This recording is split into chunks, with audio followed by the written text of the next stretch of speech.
Comment کیا۔ تو چلتے ہیں اپنے ناول کی طرف۔ زنیرہ میں اگر کچھ بول نہیں رہا تو اس کا مطلب یہ نہیں تم کچھ بھی بولو گی اور میں سنتا رہوں گا۔ خامخواہ مجھ پر بے بنیاد الزامات لگا رہی ہو۔ میں کوئی الزام نہیں لگا رہی، یہ سچ ہے۔ جب آدم کی موت ہوئی تب سب لوگ کہہ رہے تھے کہ اس کے کسی دوست کا کام ہے، اور اس کے دوست تو تم ہو نا۔ تم جب میں ہمارے پاس آئے تو مجھے شک نہیں ہوا، مگر آج جب تم نے بالکل اسی طرح خالد کے ساتھ کیا تو مجھے شک کرنا پڑا۔ تم نے ثابت کر دیا وہ تم ہی تھے، ورنہ تمہیں کیسے پتہ چلتا اس کی موت ایسے ہوئی تھی؟ تم یہ بھی نہیں کہہ سکتے تم نے اپنی آنکھوں سے دیکھا، کیونکہ اس وقت تم یہاں نہیں تھے۔ تم تو تقریباً 2 سے 3 سال بعد آئے۔ سب جھوٹ تھا۔ تم نے مجھ سے جو بھی بولا وہ جھوٹ تھا، جو بھی کہا سب کچھ جھوٹ۔ وہ روتے روتے ہچکیاں لینے لگی۔ اگر تمہیں سچ نہیں پتا تو پھر اپنی طرف سے بے بنیاد کی کیا سرائیاں کرنے کی بھی ضرورت نہیں ہے۔ میں بہت برا پیش آؤں گا۔ اور اٹھو، کیا رونا دھونا مچا رکھا ہے؟ اٹھ کر یہاں میرے پاس آؤ۔ احمد شاہ نے کمال ضبط کا مظاہرہ کیا، ورنہ غصہ اس قدر شدید تھا کہ اس وقت وہ کچھ بھی کر جاتا تو افسوس نہ ہوتا۔ میں تمہارے پاس نہیں آؤں گی۔ وہ بیٹھے بیٹھے چیخ رہی تھی، آنکھوں سے مسلسل آنسو بہہ رہے تھے۔ اگر میں نے اسے مارا ہوتا تو میں صبح صبح تمہیں خالد کی لاش دکھانے نہیں لے جاتا۔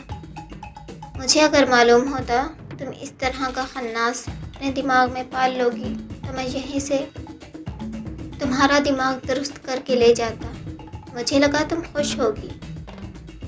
اس نے خود کو پرسکون رکھنے کی کوشش کی۔ بھلا وہ زنیرہ کے ساتھ سخت برتاؤ کیسے کر سکتا ہے؟ تمہیں لگا یہ میری خوشی کا سبب بنے گا؟ یہ تھا تمہارا سرپرائز؟ ایک لاش دیکھ کر میں سرپرائز ہو جاؤں گی؟ اپنا ماضی اپنے سامنے دوبارہ دہراتا دیکھ کر میں خوش ہو جاؤں گی؟ تمہارا دماغ خراب ہو گیا ہے۔ ہاں، میرا دماغ خراب ہو گیا ہے۔